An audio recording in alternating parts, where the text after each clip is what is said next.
A lot of this isn't going to make sense to you, and I'm sorry about that. I'm just going to start at the beginning, with the house.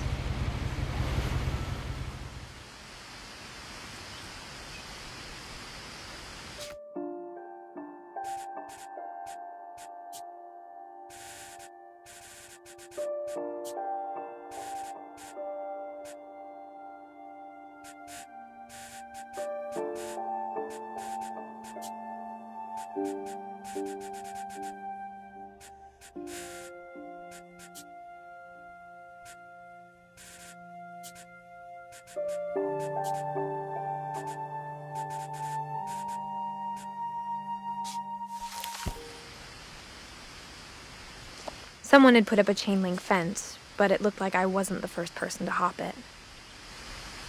My brother Milton disappeared when I was 4. It was like the house just swallowed him up.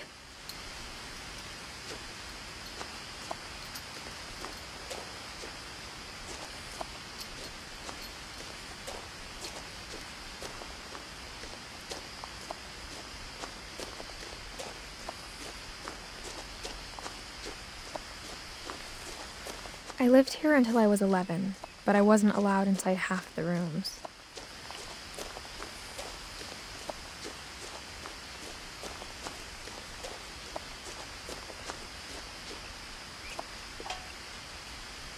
Inside the mailbox were bills from 7 years ago, marked urgent, open immediately.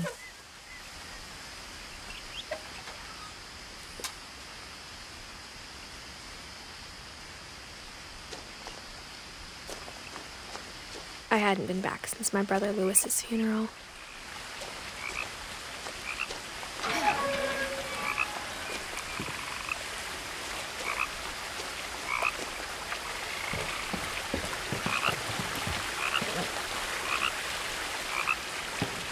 In her will, my mother left me a key, but didn't tell me what it unlocked. Maybe she thought I'd know, or she thought that the mystery would be enough to bring me back.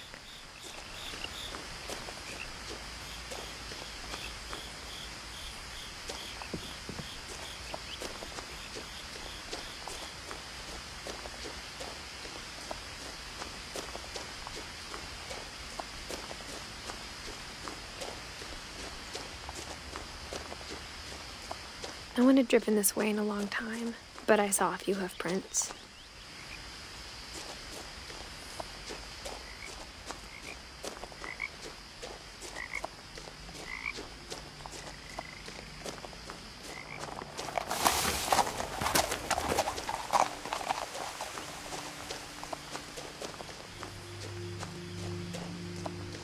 The truth is, even after I inherited the house, I never thought I'd come back to it. But now I had questions about my family that only the house knew the answers to.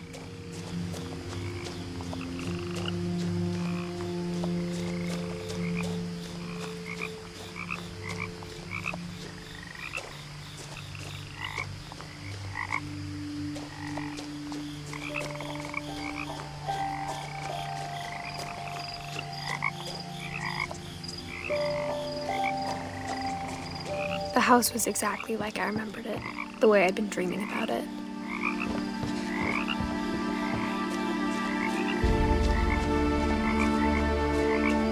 As a child, the house made me uncomfortable in a way I couldn't put into words.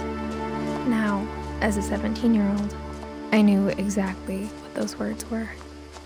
I was afraid of the house.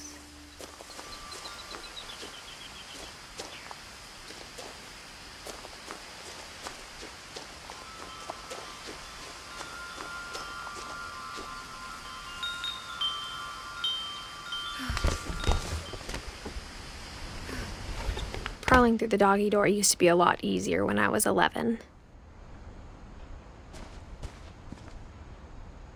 The power had been turned off the night we left.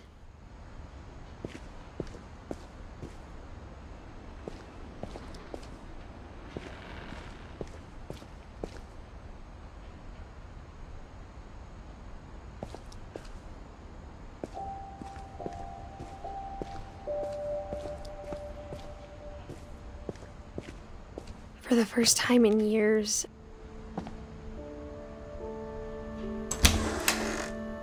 I felt like I was home.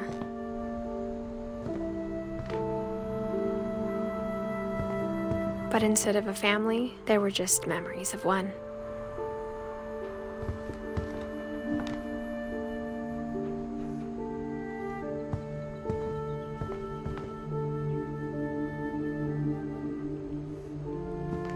Like how only one restaurant would deliver to our house, so we had Chinese a lot.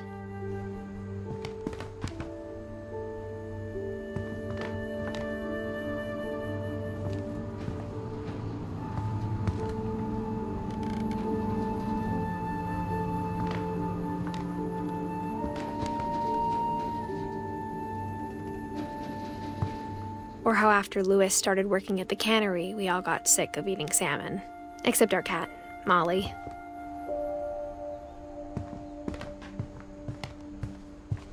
The table was still a wreck from the night we left.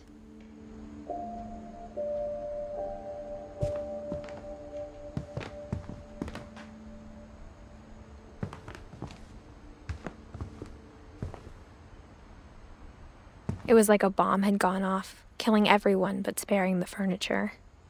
My mom was the only one of us who could imagine Great-Grandma Edie living in a nursing home.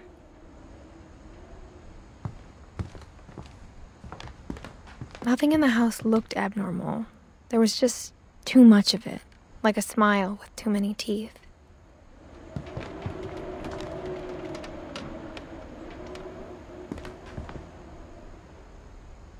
Even the fireplace had a story. Edie told me the bricks came from the original house, after it sank.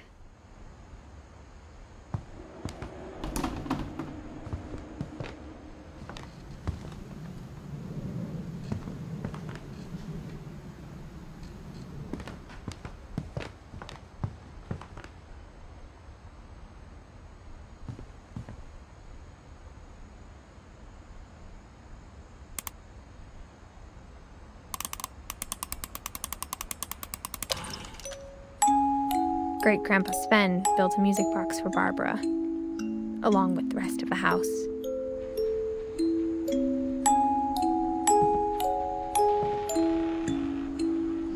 Mom always told me to stay out of the basement, so I wasn't too surprised when the key didn't fit.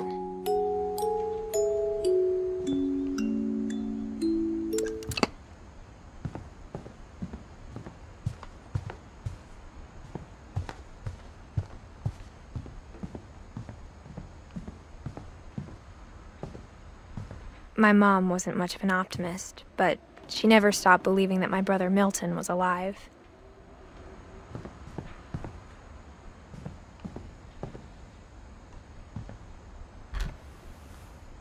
Edie told me once that every Finch who ever lived is buried somewhere in the library.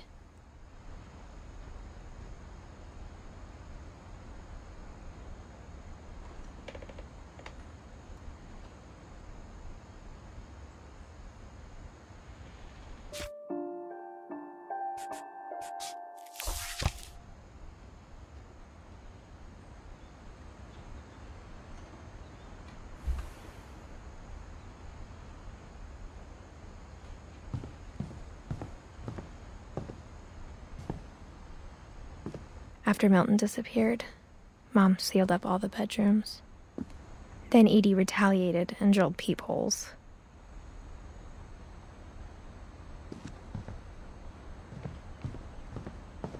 I spent a lot of time playing in Great Uncle Walter's room. I think my mom sometimes regretted not sealing it up.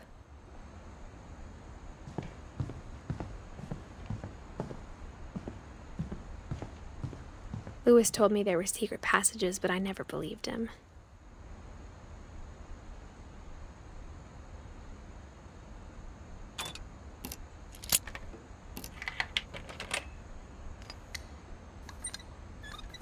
Turns out, my mom was really good at keeping secrets. Now it was time to find out what my mom had been afraid of.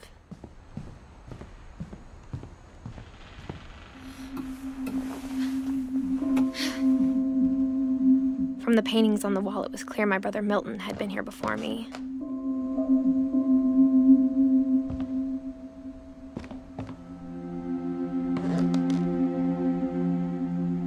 Reading this, maybe it sounds like I had a plan. But I had no idea what was behind that door.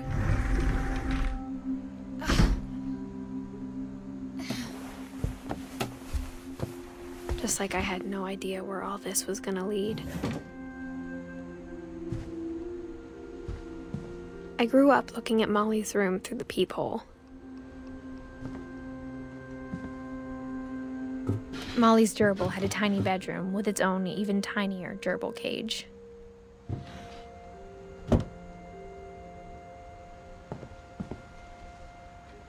Being inside for the first time, I felt like I'd stepped behind a painting.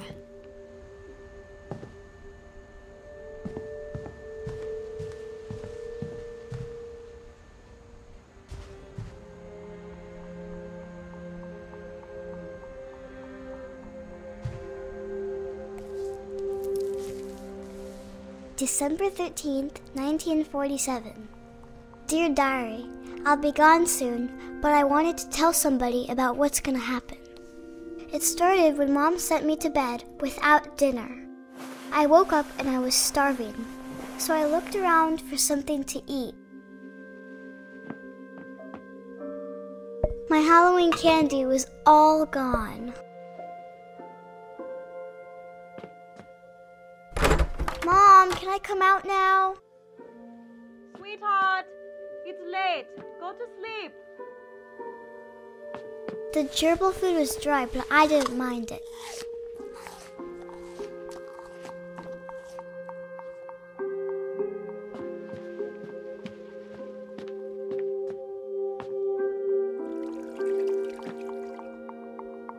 I thought about eating Christopher, but I held back.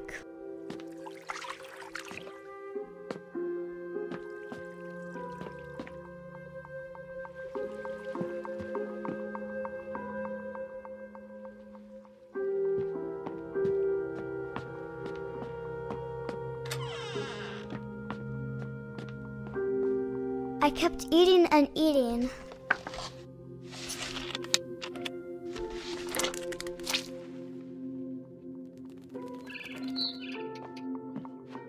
I ate a lot of things that night.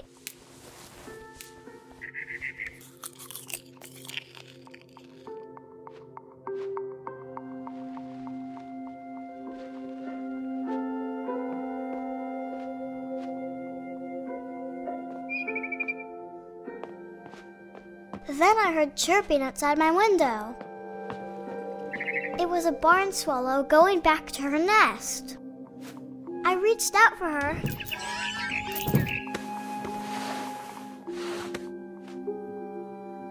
And suddenly, I was a cat.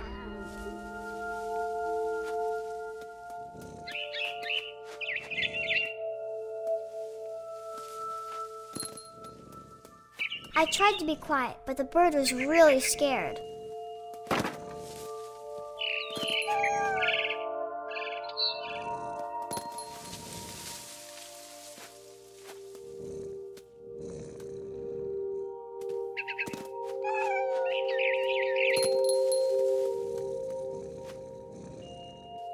Mom and Dad didn't even look at me.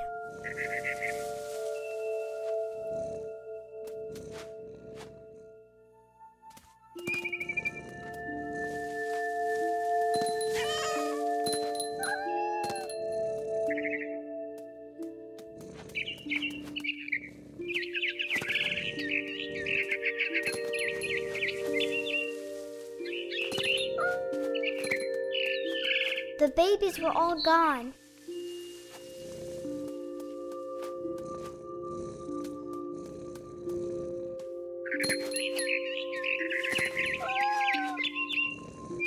I jumped and I almost got her.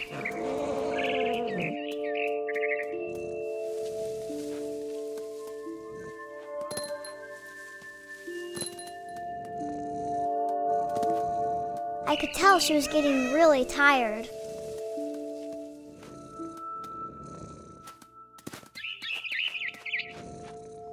Now I was up in the big tree. I promised Dad I wouldn't climb it anymore. All I cared about was eating that mama bird. I gobbled her up. And suddenly, I was an owl. First, all I heard was the wind. Then I heard little teeth nibbling in the grass.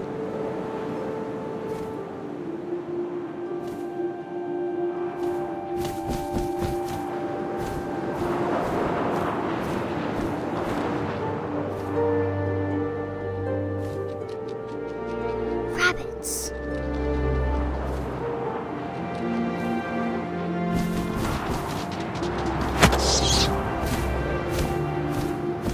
I imagined his face looking up and seeing mine through my talons. I swallowed him up, and I didn't chew one bit. Then I flew off to find something bigger.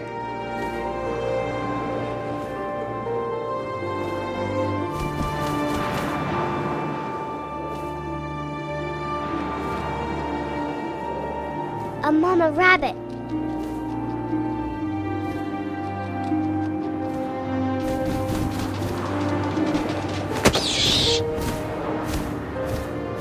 She was almost too big to carry.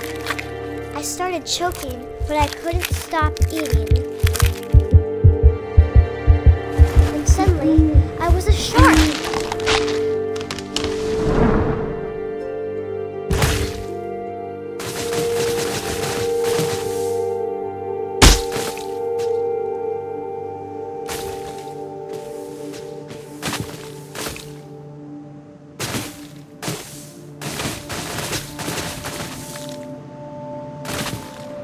I rolled off a cliff and into the ocean.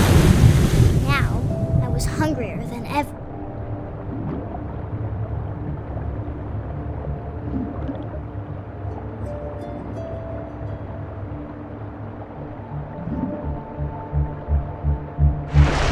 I wanted fat, juicy seals.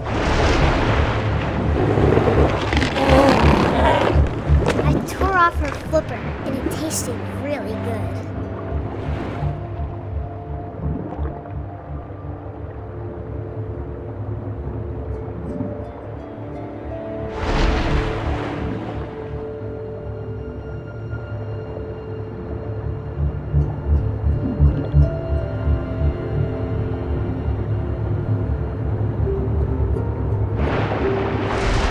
Grabbed on tight, but I was so hungry, I jumped out of the water.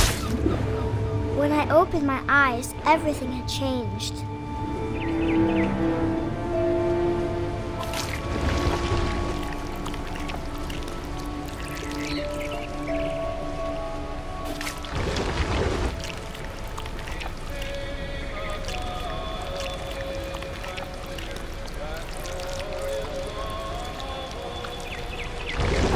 Now I was a monster, and I smelled people everywhere.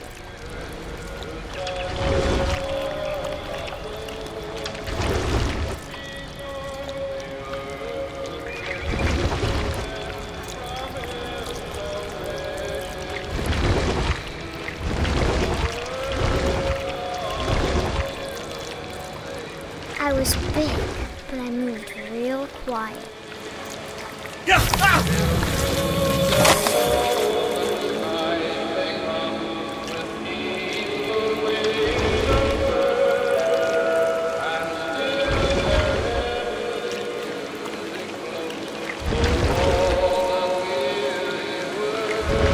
I wanted to stop, but also I didn't.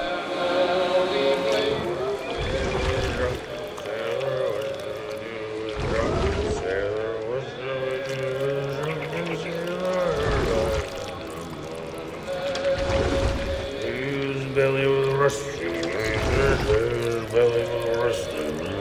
His belly was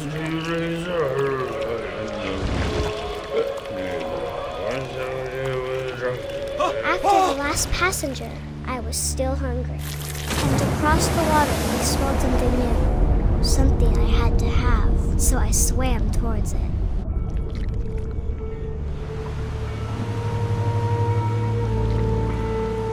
I slithered onto the sand, and the good smell went into an old pipe.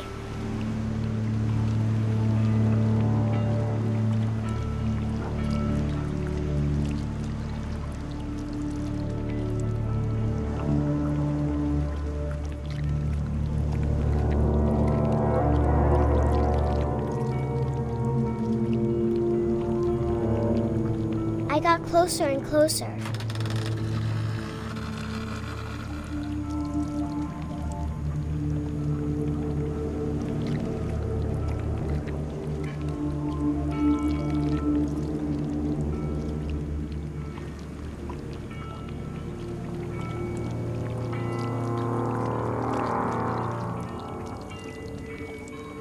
All of my stomach started growling. And suddenly, I was me again. I held my breath for a long time, but I couldn't hear anything. I think it's waiting for me to fall asleep. But it's not going to wait much longer. It needs to feed, and we both know I will be delicious.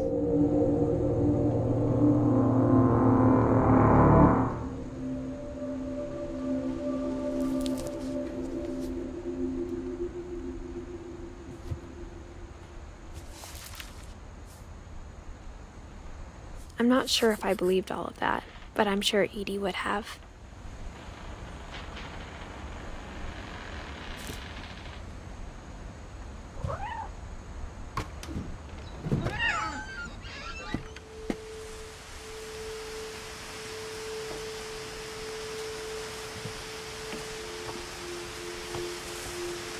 This will be obvious later, but my mom never told me any of these stories. Edie would have, but Mom didn't like bringing up the past. Though, when we adopted a stray kitten, she was the one who named it Molly. I spent a lot of time in Great-Grandma Edie's room.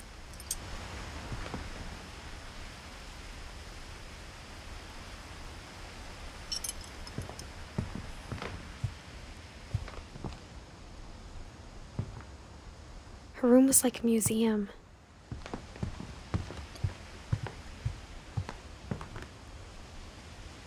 One summer, they evacuated the island, but Edie refused to go. For a few weeks, she was a celebrity. I hadn't thought of myself as Edith Jr. for a long, long time. Edie gave a big interview about a mole man living under the Finch house. My mom was furious.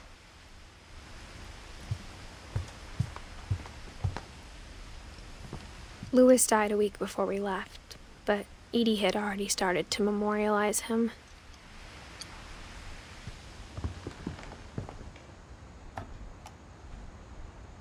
For 500 years, the Finches have been famous throughout Norway for their fortune and misfortune.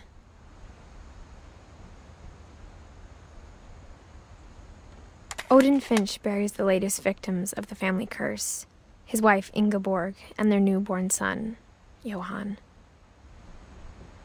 On January 7th, 1937, he set sail with his family and his house, hoping to leave the curse behind. But 40-foot waves off the coast of Washington send the house and Odin to the bottom of the sea. Odin's daughter Edie, with husband Sven and baby Molly, step ashore on their new home, Orcas Island. Odin Finch is the first to be buried in the new family cemetery. His daughter Edie is already dreaming of a new Finch house.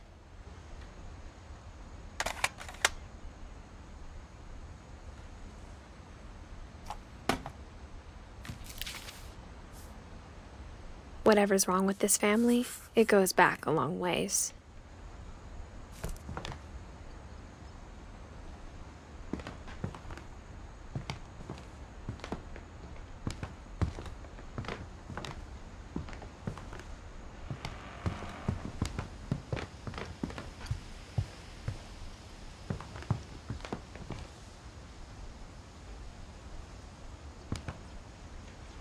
Even in her 90s, sometimes Edie seemed a lot younger than my mother.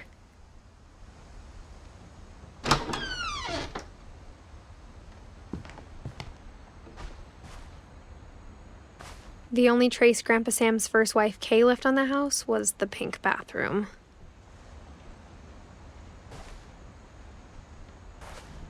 It was a pretty big trace.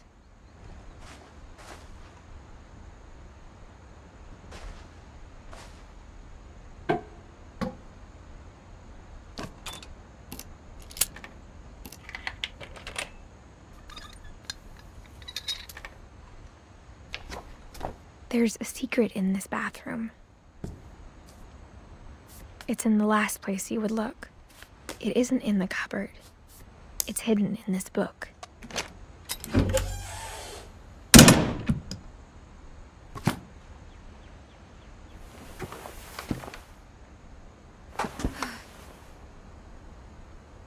Sven gave Sam an old camera he'd refurbished. He never put it down.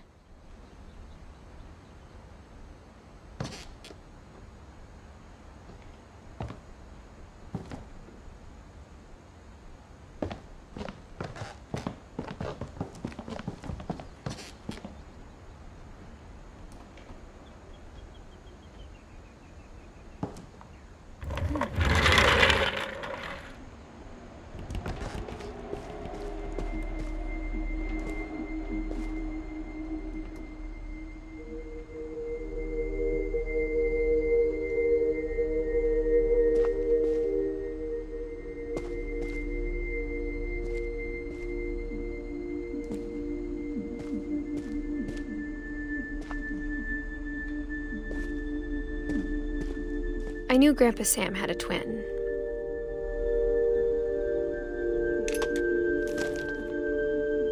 And that he never talked about him.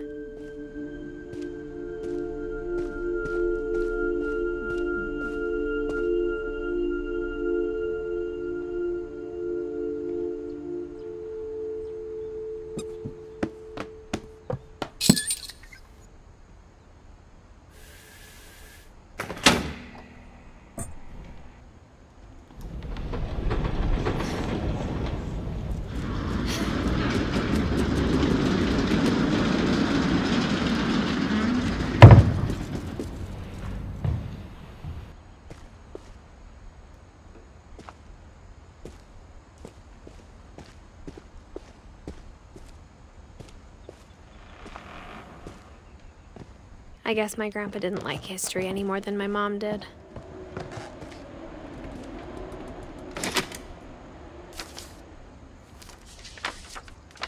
How I Want to Remember My Brother by Sam Finch. The thing I remember is that when he made up his mind, that was it. My brother said he'd die before he ate another mushroom, and he did. At Barbara's funeral, we swore we'd never be afraid again, and he wasn't.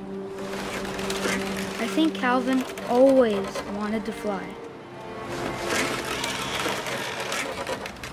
Sam! Calvin! Dinner's ready! Coming! But that day, he finally made up his mind to do it. I told him going around was impossible. Maybe if I hadn't said that. Calvin! I'm not gonna tell you again! Maybe if the wind hadn't picked up. And maybe he'd still be here. But I doubt it. I think he'd already made up his mind. That's what I want to remember about my brother.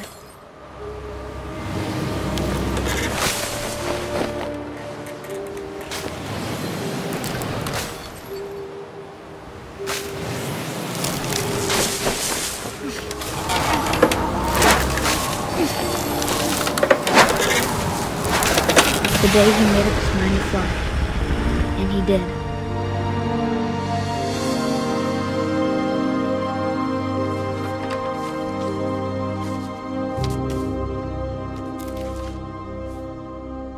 Calvin's story felt strangely familiar. When I was younger, I remember trying to do the exact same thing.